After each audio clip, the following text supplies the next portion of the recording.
Welcome back, everybody, to the Los Angeles Angels franchise here with the two idiots. In year two, we had a somewhat promising start, but it has fallen off the cliff lately as we are late in the month of May, 7.5 games back behind the Mariners, and actually improving quite a bit over the last week of play where we are 5-5. So we've had two pretty good series against Houston and the Mets, and we won those series. So maybe things are starting to turn in our favor. But as we look forward through year two and we're 10 games under 500, there's not too much of a reason, Panther and I agree, to get caught up in kind of the minutia of like the box scores every single day and the recaps are nice for getting us forward, but we want to try to get into the meatier stuff and the more relevant information to the overall picture and less on the day-to-day, week-to-week picture for just a little bit. So what we're going to do is we're going to go ahead and fire up the warp speed, and we're going to try to get us to draft day as quick as possible and get through all of the clutter in between, as we will seek to try to finish May and June, get into July, and hopefully be at a great point to give you guys a positive update on this Angels franchise and some of the promising players that we're looking forward to drafting here in the 2026 draft.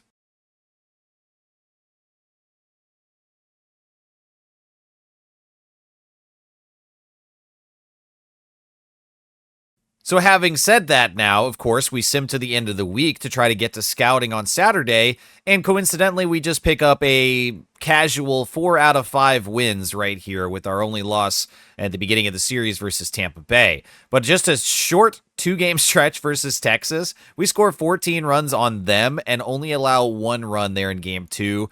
So we shut them out and then blow them out. And then we pick up 2 out of 3 against Tampa. So just immediately on the, hey, we're going to fast forward. Never mind. We got to look at this week really quickly.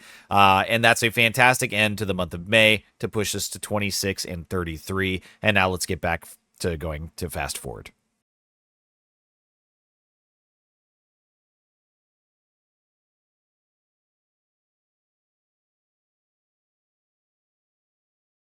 We were 10 games back, and we said, okay, we're going to sim forward because the season is shit, and then now all of a sudden we're at 500? Dominguez, Adele, and Brady House all had fucking bombs. And louder. Oh my god! Cy Young, Cy Young, Cy Young, Cy Young. What the fuck? And 33-33 all of the sudden happens.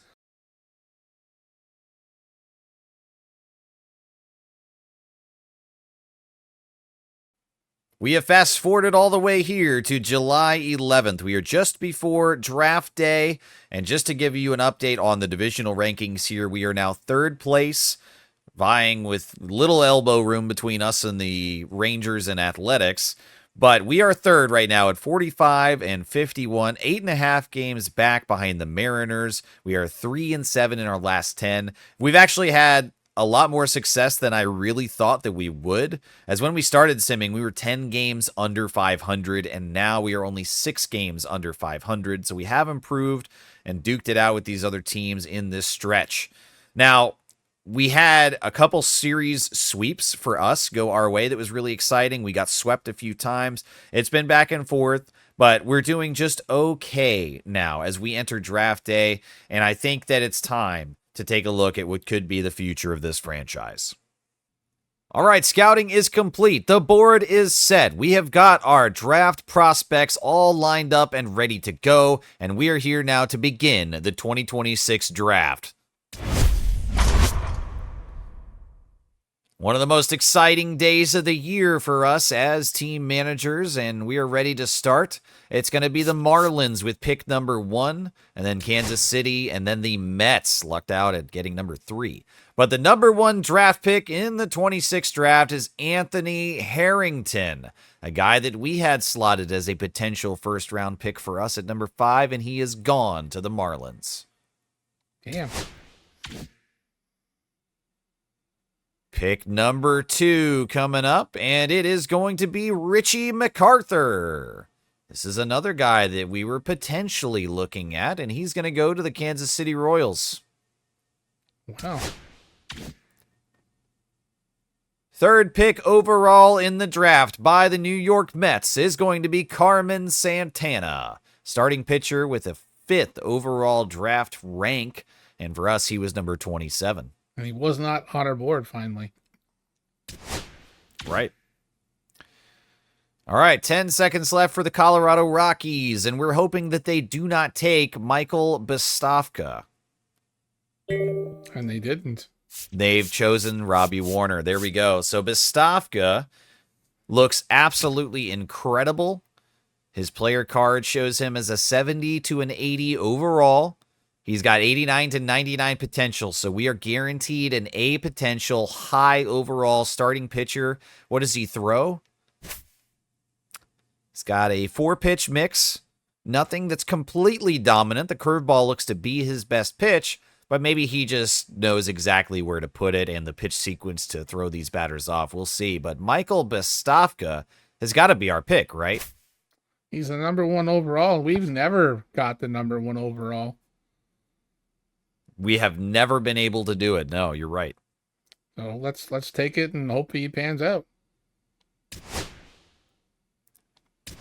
All right, with the 5th pick overall, the Angels have selected Michael Bostofka, starting pitcher, and I can't wait to see what his numbers actually come in. The true numbers for him are going to be very exciting. All right, it's time for our pick in round number 2. We have picked at number 40, and we're looking at possibly selecting Carlos Chavez, or we could select Carlos Chavez. That's right, 2 players with the exact same name. One's a right fielder and one's a starting pitcher. And we did discover, I think, both of these guys, right? I do believe so. Yeah, they're both discovered. So it's a difficult choice here in round 2 at number 40, but I think that we are going to opt for Carlos Chavez. And jokes aside, it's the starting pitcher that we're choosing. 90 to 97 potential. Yeah, I hope so. Yeah, so do I. All right, so for our round 3 selection, it's going to be the other Carlos Chavez. We are going to have competing guys with the same names. One is starting pitcher and one is right field. For our 4th round pick, we are going to be selecting first baseman Kendrick Lott, and we discovered him, and he looks extremely promising at first base. With that mustache, that could be a fun sight to watch. Hell yeah. Round 5 is here before we know it, and we've only got 2 men left on the board, and for our 5th selection at 139, it's going to be Sergio Montoya, a starting pitcher who looks very promising with that potential up at 85 to 97. The very last pick of the draft is here, round 6 at 169, and the last man standing on our board is relief pitcher Elias Curtis. And so that's an easy choice for us. We will go ahead and select him here to end our picks in the draft. His overall might be higher than his potential, but we'll sort that out later if we need to. He looks pretty promising.